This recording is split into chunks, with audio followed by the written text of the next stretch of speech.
Tom woke up, did his usual exercise, and had breakfast after reading his Bible and praying. He felt very happy that God had used him to add value to two of his acquaintances, Roland and Alex. The one that surprised him most was Alex's. He had heard him say time and time again that he did not want anything to do with religion and that religion was a human creation to tame people. He spent the night thinking of how to approach Mario until he was overtaken by sleep. He was still thinking about it during breakfast when Charles called to ask if he had been able to crack the nut with John. I introduced myself to him and took his cell number. I think it's safer not to alert him and not to give him a clue that we spoke with Pastor David about him, Tom replied. You are right. So when are you going to call him? Charles questioned. I should do that today, Tom replied. All right. I think the earlier the better. Sure. I want to put all this behind me as soon as possible, Tom said, and drained the teacup. Okay. Just wanted to know. We are on the way to drop Katrina off at school, then to church.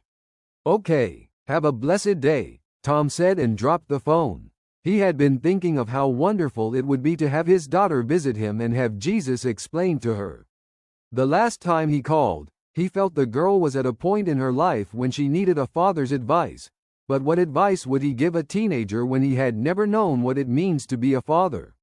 He thought as he sighed, clearing the table. Pastor David had prayed with him and told him to concentrate more on building himself with the Word of God, so that he could be in a better position to help everyone that he is concerned about, advice he considered very important.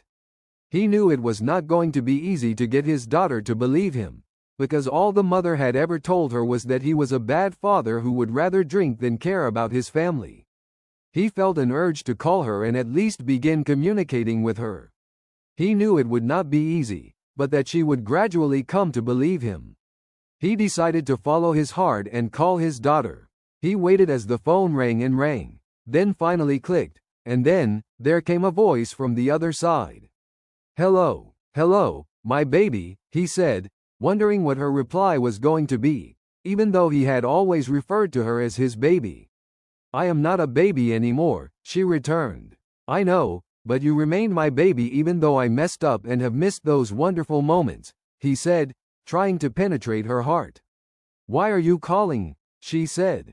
Just to say hello and know how you are keeping, Tom said, wondering about the softness in his daughter's voice. He was trying to continue speaking when the mother picked up the phone and began to talk. Why did you call her without my permission? I am sorry, just wanted to say hello. I had this urge to call her. Oh, you had an urge. Well, she has not been well and would not be talking for now, she said. What happened? He said, and could hear his daughter's voice in the background protesting, saying she wants to talk to him. I said she is not well, loser, she shouted and switched off the phone. Tom had always been told he was a loser by his ex, an expression that made him want to lash back, but he was surprised that nothing of the sort came out. He went to his knees and prayed for his daughter's well-being. From the background voice of his daughter, he could tell she was beginning to lose control of the girl, and who knows, sooner or later, the girl would come looking for him. He took his bath, got dressed, went into a local floral shop, selected a set of flowers with the help of the shopkeeper, bought a "Get well soon" card along, and had them mail it to his daughter, and walked out to face the business of the day.